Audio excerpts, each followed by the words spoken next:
Hi good morning. मैं एजाज हुसैन और आप देख रहे हैं दिशा क्लासेस यूट्यूब चैनल। आज हम लोग पढ़ेंगे क्लास 10th के बिहार बोर्ड क्लास 10th के साइंस का चैप्टर, ठीक है। और साइंस में केमिस्ट्री का फर्स्ट चैप्टर है केमिकल रिएक्शन एंड इक्वेशन, यानी रासायनिक अभिक्रियाएं एवं समीकरण, ठीक है। हम लोग इसके विभिन्न बिंदुओं को समझेंगे, ठीक है। इसके विभिन्न बिंदुओं को समझेंगे विभिन्न प्रकार से, ठीक है। इसके रासायनिक अभिक्रिया एवं समीकरण का जो केमिस्ट्री का पार्ट है उसमें फर्स्ट पॉइंट हम देखते हैं रासायनिक अभिक्रिया। रासायनिक अभिक्रिया होते क्या है, रासायनिक अभिक्रिया आखिर होता क्या है, इसको हम लोग समझेंगे, ठीक है। रासायनिक अभिक्रिया क्या है, जैसे दो या दो से अधिक पदार्थ मिलकर एक से अधिक नए गुणधर्मों वाले पदार्थों का निर्माण करते हैं, उन्हें हम कहेंगे रासायनिक अभिक्रिया। अब जैसे क्या है, हाइड्रोजन और ऑक्सीजन को हम लोग मिला दें, ठीक है। जैसे हम लोग हाइड्रोजन और ऑक्सीजन को मिला देते हैं, हाइड्रोजन है और ऑक्सीजन को मिला दिए तो निर्माण क्या हुआ, जल का निर्माण हुआ।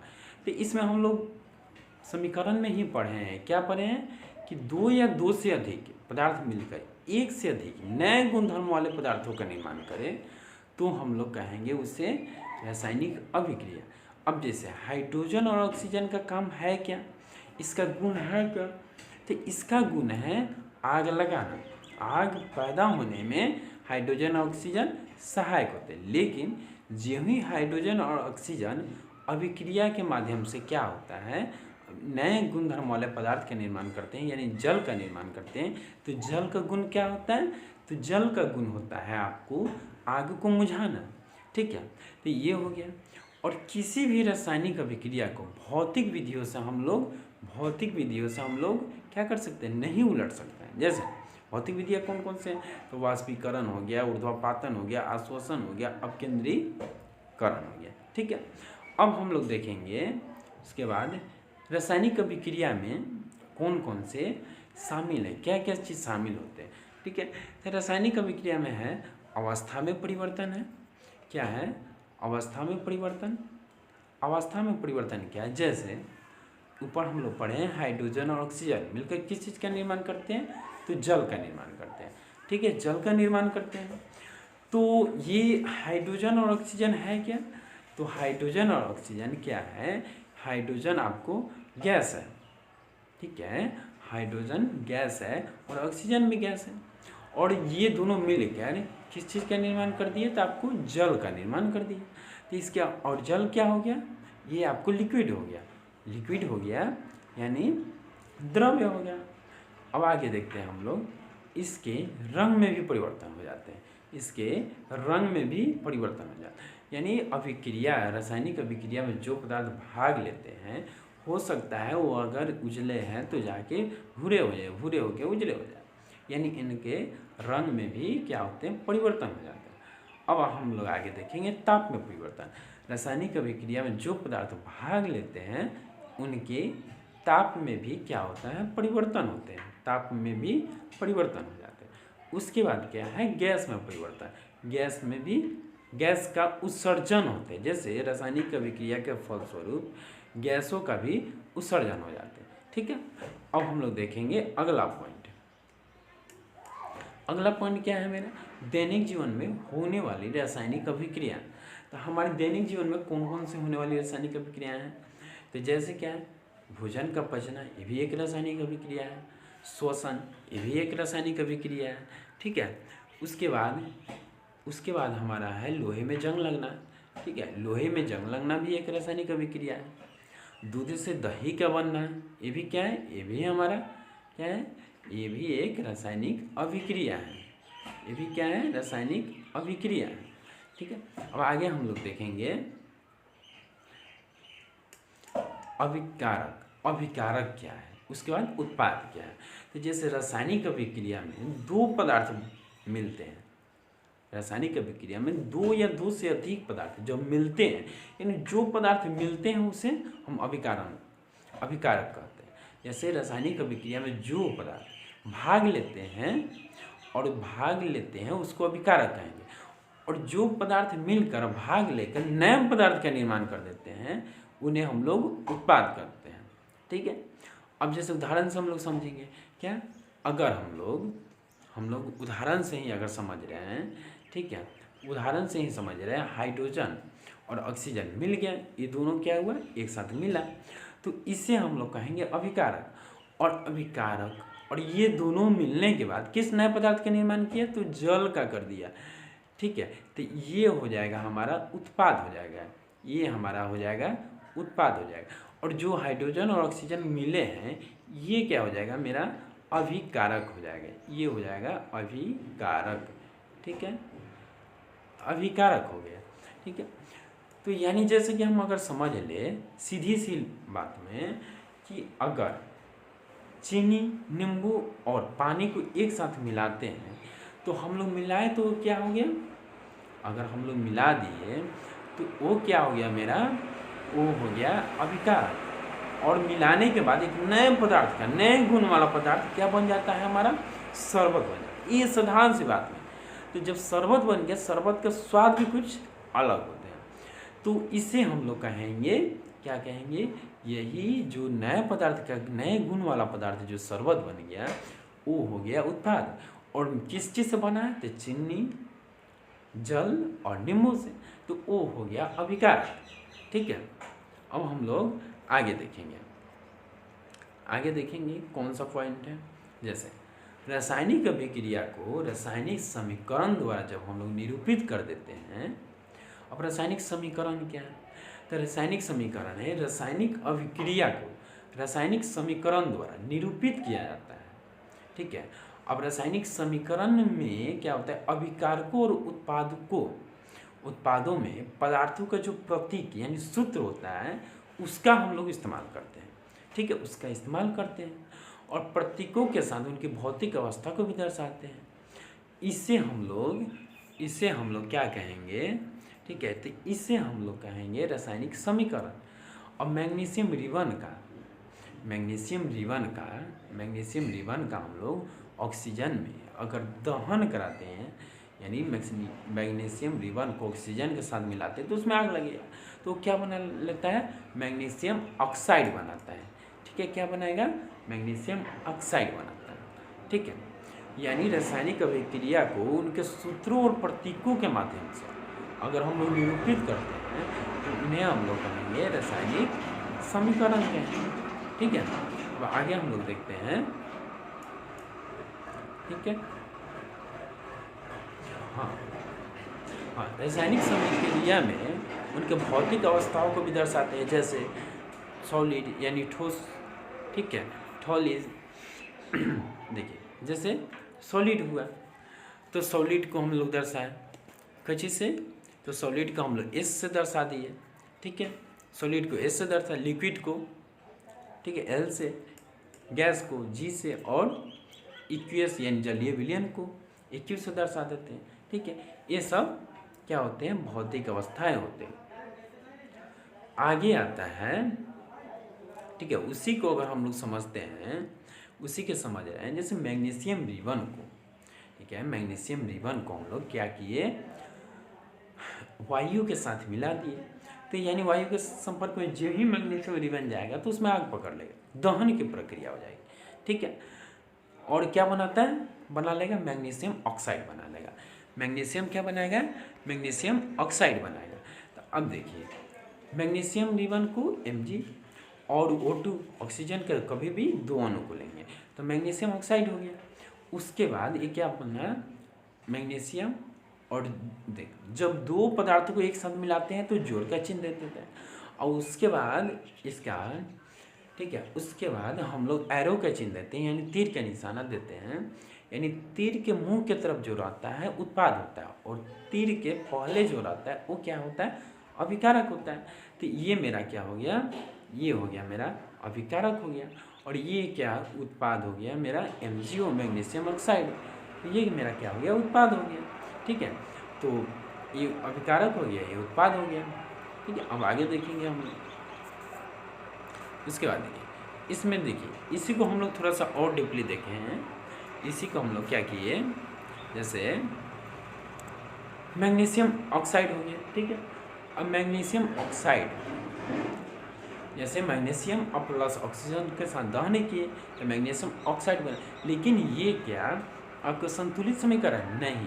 यहाँ मैग्नीशियम के कितने हैं, 2 हैं परमाणु है, सॉरी मैग्नीशियम हो गया, और ऑक्सीजन के कितने हैं, 2। लेकिन यहाँ पे दोनों इक्वेशन समान है, नहीं है, ठीक है। इसलिए हम लोग यहाँ देखेंगे, ठीक है।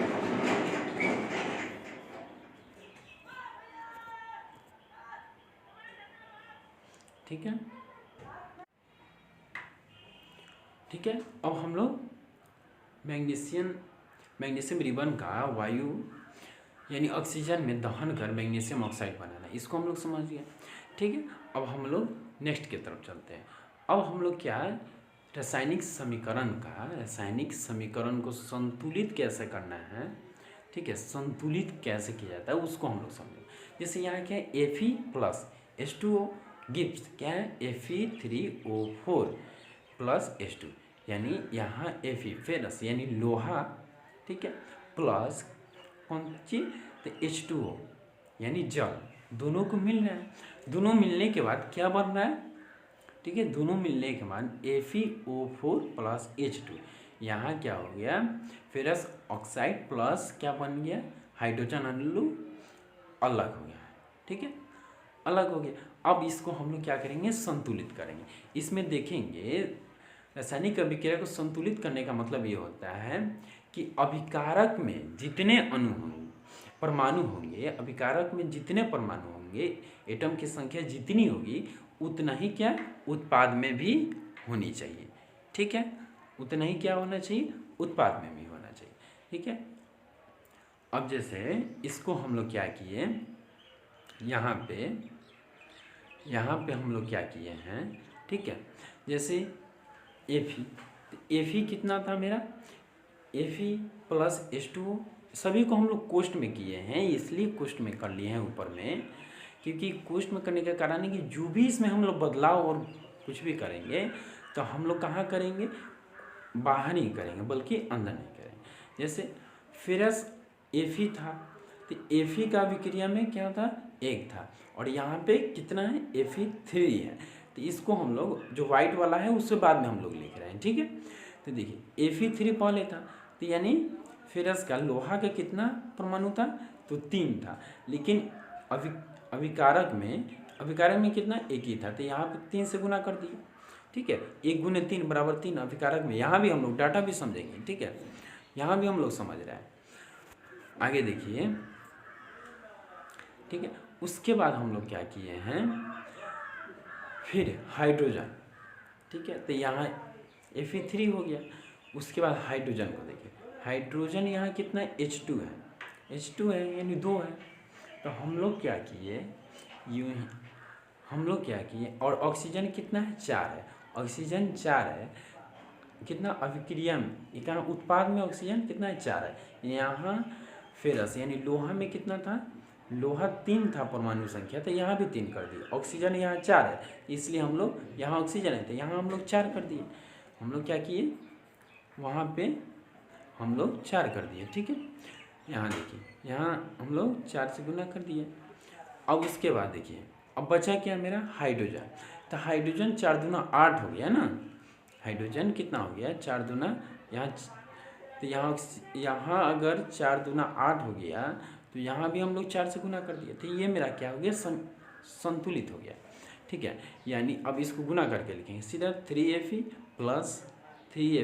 प्लस, अब इसका मतलब हो गया है कि फेरस क्या है, सॉलिड है यानी ठोस है, इसलिए हम लोग S लगा दिए, इसके भौतिक अवस्था को भी हम लोग दर्शा रहे हैं।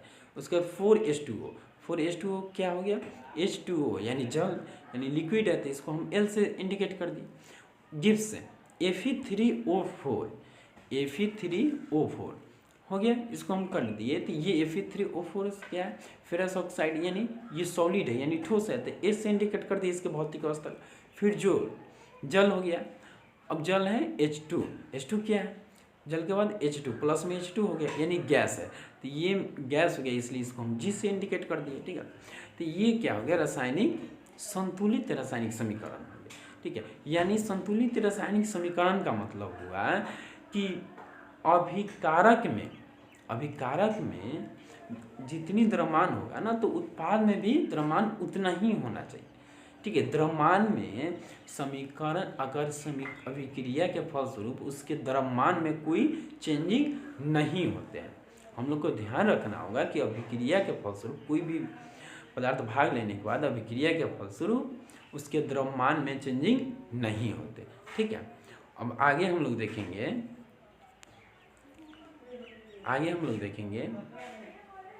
जैसे, ठीक है, रासायनिक समीकरण को संतुलित करना क्यों आवश्यक है? आखिर रासायनिक समीकरण को संतुलित करने की आवश्यकता क्यों पड़ जाती है? तो देखिए, सबसे बड़ा बात है कि द्रव्यमान का संरक्षण का नियम का पालन करना चाहिए, ठीक है। रासायनिक समीकरण को संतुलित करना इसलिए आवश्यक है क्योंकि ये क्या करती है, द्रव्यमान के संरक्षण का नियम होता है। किसी भी रासायनिक अभिक्रिया में जो भी वस्तु या पदार्थ भाग लेते हैं ना, उसके द्रव्यमान का न ही कोई ज़्यादा निर्माण होता है और न ही विनाश होता है। यानी उसका द्रव्यमान यानी उसके भार में न ही कमी होती है और न ही बढ़ोतरी होती है, ठीक है। इसलिए उसके परमाणु जो संख्या होते हैं उसको हम लोग संतुलित करना आवश्यक होता है। अब निष्कर्ष क्या है कि रासायनिक अभिक्रिया के पहले यानी अभिकारक और उसके बाद क्या उत्पाद जो बनते हैं, प्रत्येक पदार्थों के परमाणुओं की संख्या जो होती है ना, वो बराबर होनी चाहिए। क्या होनी चाहिए? बराबर होनी चाहिए, ठीक है। थोड़ा सा कैमरा का प्रॉब्लम है, बीच बीच में थोड़ा सा हमें लग रहा है कहीं और देख रहे हैं, लेकिन हम आप ही लोग से बात कर रहे हैं, ठीक है। थोड़ा सा प्रॉब्लम है, धीरे धीरे भी सभी सही हो जाएंगे, ठीक है। अब आगे हम लोग देखते हैं, नेक्स्ट पेज पे हम लोग आते हैं। अब देखिए रासायनिक अभिक्रियाओं के प्रकार, ठीक है। रासायनिक अभिक्रिया होते हैं उसके कितने प्रकार होते हैं, तो हम लोग को ये समझना है, ठीक है। तो उसमें क्या है, रासायनिक अभिक्रिया के प्रकार क्या है? पहला क्या है, संयोजन अभिक्रिया। क्या? संयोजन अभिक्रिया। इस अभिक्रिया में क्या होता है, दो या दो से अधिक, कितना, दो या दो से अधिक अभिकारक मिलकर एक यानी एक नए पदार्थ का निर्माण करते हैं, उसे हम लोग संयोजन अभिक्रिया करते हैं। जैसे मान लेते कोई पदार्थ क्या है, ए है और किसी पदार्थ से बी के साथ संयोजन हो गया यानी मिल गया। देख इसके नाम से ही है संयोजन अभिक्रिया, यानी एक दूसरे में क्या हो रहा है, एकजुट हो रहा है। तो ये दोनों मिलके मात्र एक नए पदार्थ का निर्माण कर दिया, उसे हम लोग कहेंगे संयोजन अभिक्रिया। अब जैसे हम लोग उदाहरण में क्या देख रहे हैं, कोयले का दहन, जैसे कार्बन प्लस, कार्बन क्या है, सॉलिड है, कार्बन और क्या, ऑक्सीजन यानी गैस है। कार्बन सॉलिड है और ऑक्सीजन क्या है, गैस है, दोनों मिला तो क्या बन गया, CO2 हो जा रहा है, ठीक है। अब देखिए कार्बन जब गैस ऑक्सीजन के साथ जब मिल रहा है तो क्या हो गया, दहन हो गया, तो ये कार्बन डाइऑक्साइड का निर्माण कर दिया। उसी तरह जल का निर्माण हम लोग देख रहे हैं, ठीक है। अब जल का निर्माण हम लोग देखते हैं, यहाँ पे ये संतुलित समीकरण देखिए, सी का एक परमाणु, कार्बन का एक परमाणु और ऑक्सीजन का दो, यहाँ CO2 बन रहा है, यहाँ भी एक है, उत्पाद में भी कार्बन एक है और ऑक्सीजन दो है। उसके बाद हम लोग देख रहे हैं जल का निर्माण। जल का निर्माण में क्या है, हमारा जल का निर्माण हो गया, जैसे जल के निर्माण में देखिए H2 + O2 gives twice H2, इसलिए हम लोग ट्वाइस H2 कर दिए, यानी हाइड्रोजन के 4 है, ऑक्सीजन का 2, यहाँ भी ट्वाइस H2 + O, ठीक है। तो यहाँ भी हो गया, ये भी संतुलित समीकरण जैसे जल का निर्माण, ये भी संयोजन अभिक्रिया में आ गया, ठीक है। अब हम लोग आगे देखते हैं दूसरा प्रकार क्या है, रासायनिक अभिक्रिया का दूसरा प्रकार क्या आ जाता है, वियोजन अभिक्रिया। कौन सा अभिक्रिया, तो वियोजन अभिक्रिया। तो वियोजन अभिक्रिया है क्या, अब देखिए वियोजन अभिक्रिया यानी एक अभिकारक यानी कोई पदार्थ, एक पदार्थ क्या होता है, टूटकर दो या दो से अधिक नए पदार्थों का जब निर्माण कर देते हैं ना, संयोजन में क्या था, दो या दो से अधिक मिलके एक पदार्थ का निर्माण करते थे, वो संयोजन हो गया। अब हमारा यहाँ हम लोग पढ़ रहे हैं वियोजन अभिक्रिया। क्या वियोजन अभिक्रिया, एक अभिकारक टूटकर दो नए उत्पादों का निर्माण कर देते हैं, उसे हम लोग वियोजन अभिक्रिया का, ठीक है। वियोजन यानी दूर दूर हट रहा है, यानी एक नए पदार्थ का निर्माण कर रहा है। ठीक है, जैसे मान लेते हैं कोई पदार्थ ए है, कोई पदार्थ क्या है, ए है। ठीक है, अब दो नए पदार्थ बी और सी का निर्माण कर दिया। अब इसका जो उदाहरण है तो इसके लिए हम लोग पढ़ना होगा उष्मीय वियोजन, वैद्युत वियोजन, प्रकाशीय वियोजन, ये सब है ना। तो ये हमारा वियोजन अभिक्रिया का क्या है, ये वियोजन अभिक्रिया का उदाहरण है। ठीक है, अब हम लोग देखेंगे अगला क्या है। ठीक है, अगला आ गया हम लोग का जैसे उष्मीय वियोजन। क्या है, अब देखिए वियोजन अभिक्रिया में उष्मीय वियोजन यानी वैसा अभिक्रिया जिसमें ऊष्मा द्वारा यानी गर्म, जैसे अभिकारक का ऊष्मा द्वारा क्या होता है, वियोजन होता है। यानी जब हम लोग, ठीक है, अभिक्रिया के फलस्वरूप वियोजन अभिक्रिया में, जैसे वियोजन अभिक्रिया में कोई भी पदार्थ जब टूटता है उसमें एक गर्मी यानी ऊष्मा प्रभावित किया जाता है तो क्या होता है, दो नए पदार्थ का निर्माण होता है। जैसे CaCO3 यानी कैल्शियम कार्बोनेट क्या होता है, ऊष्मा में जब प्रभावित हो गया तो क्या COO calcium oxide plus CO2 carbon dioxide gas का निर्माण कर दे रहा है। ठीक है, उसके बाद हम लोग देखते हैं वैद्युत वियोजन। क्या है, वैद्युत वियोजन। वैद्युत वियोजन मतलब जब क्या है, ट्वाइस H2O यानी जल। ठीक है, वैद्युत वियोजन में होता है जब किसी पदार्थ में विद्युत धारा प्रवाहित होता है ना तो उसको वियोजित हो जाता है, टूट जाता है। ठीक है, जैसे ट्वाइस H2O यानी जल में जब विद्युत धारा प्रवाहित करेंगे तो क्या बन जाएगा, ट्वाइस H2O यानी गैस, H2 यानी H2 यानी हाइड्रोजन यानी क्या गैस, उसके बाद क्या O2 ये क्या हो गया, ऑक्सीजन। ऑक्सीजन को क्या कर दिया, वियोजित कर दिया, अलग हटा दिया। ठीक है, तो ये हो जाता है वियोजन अभिक्रिया। उसके बाद आता है क्या, प्रकाशीय वियोजन। क्या हम लोग देखेंगे, प्रकाशीय वियोजन। अब प्रकाशीय वियोजन क्या होता है, जैसे सूर्य के प्रकाश की उपस्थिति में होने वाला वियोजन। अब जैसे ट्वाइस AgCl, यहाँ है ट्वाइस AgCl यानी Ag यानी सिल्वर क्लोराइड के साथ। ठीक है, सूर्य के प्रकाश में जब रखते हैं तो क्या होता है, ट्वाइस Ag यानी सॉलिड प्लस क्लोरीन को क्या कर दिया, वियोजित कर दिया। क्या कर दिया, वियोजित कर दिया। ठीक है, तो इस तरह हम लोग देखते हैं। अब प्रकाशीय वियोजन का जो उपयोग कहाँ होता है, तो इस अभिक्रिया का उपयोग होता है श्वेत फोटोग्राफी के रूप में हम लोग किया जाता है। जैसे ब्लैक एंड व्हाइट जो हम लोग पिक्चर खींचते हैं ना, इमेज, उसमें क्या होता है, इसका क्या होता है, उपयोग होता है। अब अगला हम लोग देखेंगे पॉइंट। अगला पॉइंट क्या है मेरा, विस्थापन अभिक्रिया। ठीक है, विस्थापन अभिक्रिया क्या होता है इसको हम लोग समझेंगे। जैसे इस अभिक्रिया में अधिक क्रियाशील तत्व, इसमें अधिक क्रियाशील तत्व क्या होता है ना, अधिक क्रियाशील तत्व कम क्रियाशील तत्व को उसके यौगिकों से क्या कर देता है, विस्थापित कर देता है यानी हटा देता है। जैसे फेरस, फेरस यानी फेरस यानी लोहा। अब लोहा क्या होता है ना, इसको हम लोग CuSO4, ठीक है, कॉपर सल्फेट के साथ हम लोग मिला दिए। यानी ये कॉपर सल्फेट क्या है, एक प्रकार का विलयन है। एक्यू से इंडिकेट किए हुए हम लोग, एक्यूएस यानी कॉपर सल्फेट क्या है, एक विलयन है। तो हम लोग लोहा को क्या किए, कॉपर सल्फेट के साथ हम लोग मिला दिए तो क्या बना, FeSO4 यानी लोहे का सल्फेट, फेरस सल्फेट। ठीक है, और प्लस, ठीक है, तो लोहा क्या हो गया, फेरस मेरा ज़्यादा क्रियाशील है। ठीक है, और उसके बाद ये Cu जो है ना कम क्रियाशील। अब ये क्या करता है, इसको SO4 से क्या कर दिया, वियोजित कर दिया, हटा दिया। लोहा यहाँ FeSO4 हो गया और Cu को यानी कॉपर को अलग भेज दिया, यानी विस्थापित कर देता है।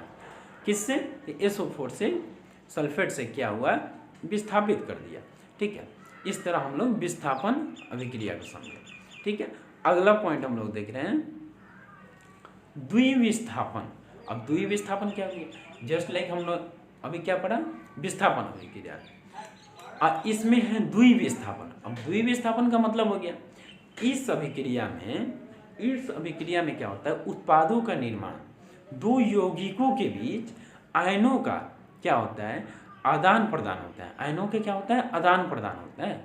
इसमें एक दूसरे के रूप में वियोजित कर देता है, ठीक है, एक दूसरे में वियोजित करता है।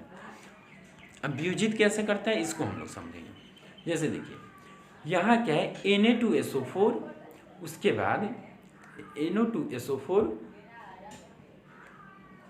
Plus barium oxide BaCl2 Gibbs, ये दोनों को मिला तो क्या बन गया, अभिकारक मिलकर उत्पाद का कौन सा निर्माण किया, तो BaSO4, ठीक है, यानी बेरियम सल्फेट, और प्लस में क्या बन रहा है, सोडियम क्लोराइड, यानी ट्वाइस NaCl, यानी सोडियम क्लोराइड का निर्माण किया। अब देखिए कैसे क्या होता है, Na2SO4 ये क्या होता है, ठीक है, प्लस BaCl2, तो ये क्या किया, ये बेरियम क्या हुआ, SO4 के साथ विस्थापित हो गया, ठीक है, इसके साथ जाके मिल गया, देखिए, और Na2 को हटा दिया तो यहाँ बन गया BaSO4, यहाँ बना, ठीक है, इसके साथ ये मिल गया। उसके बाद ये जो Na2 है ये क्लोरीन के साथ जाके मिल गया, ठीक है, क्लोरीन के साथ मिल गया तो यहाँ बन गया ट्वाइस NaCl, यानी सोडियम क्लोराइड बन गया, यानी बेरियम सल्फेट, ठीक है, कि सफ़ेद विलेय और छेप का निर्माण कर देता है। यही क्या होता है ना, बेरियम सल्फेट को एक साथ जब मिलता है ना तो नीचे में क्या होता है ना, नीचे में इस तरह यहाँ जाके सफ़ेद एक अवक्षेप के रूप में बन जाता है। वो हम लोग मिलाएंगे जब क्या करें, लेबोरेटरी में उसका प्रयोग करते हैं ना, तब उसका पता चलता है हम लोग, ठीक है। अब आगे हम लोग समझेंगे, आगे हम लोग अगला पॉइंट है मेरा उपचयन और अपचयन। उपचयन और अपचयन, उपचयन क्या है अभिक्रिया, अपचयन क्या, इसको समझे। तो उपचयन में क्या होता है ना, उपचयन में क्या होता है, ठीक है, उपचयन हम लोग समझेंगे, पदार्थों में ऑक्सीजन की वृद्धि होना तथा हाइड्रोजन का ह्रास होना, यानी ह्रास यानी कमी होना। यानी जैसे देखिए जिस अभिक्रिया में ऑक्सीजन की वृद्धि हो जाए या हाइड्रोजन का कमी हो जाए उसमें हम लोग क्या कहेंगे, उपचयन अभिक्रिया कहेंगे। इसका उदाहरण यहाँ पे है, इसका उदाहरण यहाँ पे है। जैसे देखिए ये है कार्बन प्लस O2 से अभिक्रिया कर लिया, यानी मिल गया, दोनों मिला, दोनों अभिकारक मिलने के बाद किस चीज़ का निर्माण किया, CO2 कार्बन डाइऑक्साइड का निर्माण कर दिया। यहाँ क्या हुआ, ऑक्सीजन का ह्रास हो गया, क्या सॉरी ऑक्सीजन की वृद्धि हो गया। ऑक्सीजन यहाँ पे मिल के कार्बन डाइऑक्साइड से मिल गया तो यहाँ ऑक्सीजन में ह्रास वृद्धि हो गया, तो इसे हम लोग कहेंगे उपचयन अभिक्रिया, ठीक है, उपचयन अभिक्रिया। इसी तरह अपचयन में क्या होता है, पदार्थों में हाइड्रोजन की वृद्धि जस्ट इसके अपोजिट होता है, क्या होता है, उल्टा होता है। इसमें क्या हो जाता है ना, पदार्थों में हाइड्रोजन की वृद्धि और ऑक्सीजन का क्या होता है, ह्रास होता है। तो ऑक्सीजन का ह्रास कैसे होता है, देखिए इसके लिए हम लोग समझेंगे यहाँ पे, जैसे CuO, ठीक है, उसके बाद H2 जो दोनों मिला उष्मा के रूप में मिल गया। उसके बाद क्या हुआ, Cu प्लस H2O, यहाँ जो Cu कॉपर ऑक्साइड के साथ Cu के साथ क्या था, ऑक्सीजन मिला हुआ था। यहाँ क्या हुआ, देखिए ऑक्सीजन हट गया, यहाँ पे क्या हुआ, ऑक्सीजन जो ये ऑक्सीजन का हट के यहाँ हाइड्रोजन के साथ मिला और जल का यहाँ क्या बना दिया, जल बना दिया, ये जल का निर्माण कर दिया, ठीक है, जल के क्या हुआ, निर्माण कर रहा है, जल का निर्माण कर दिया।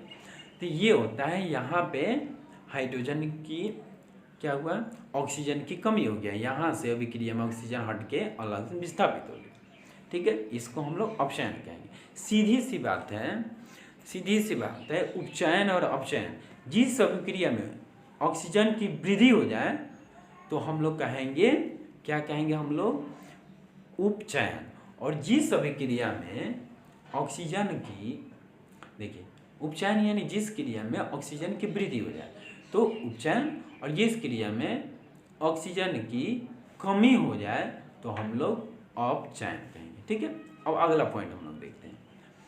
अगला पॉइंट में क्या है, इसमें हम लोग इसलिए आप लाए जस्ट वही चीज़ है, उपचयन कैसे हुआ है, ऑक्सीजन और यहाँ CO2 मिल गया, किस तरह बना। अब देखिए दूसरा चीज़ हम लोग क्या बता रहे हैं, जैसे हम आपको बताते हैं, इसमें हम लोग एक चीज़ नहीं पढ़े हैं क्या, तो रेडॉक्स।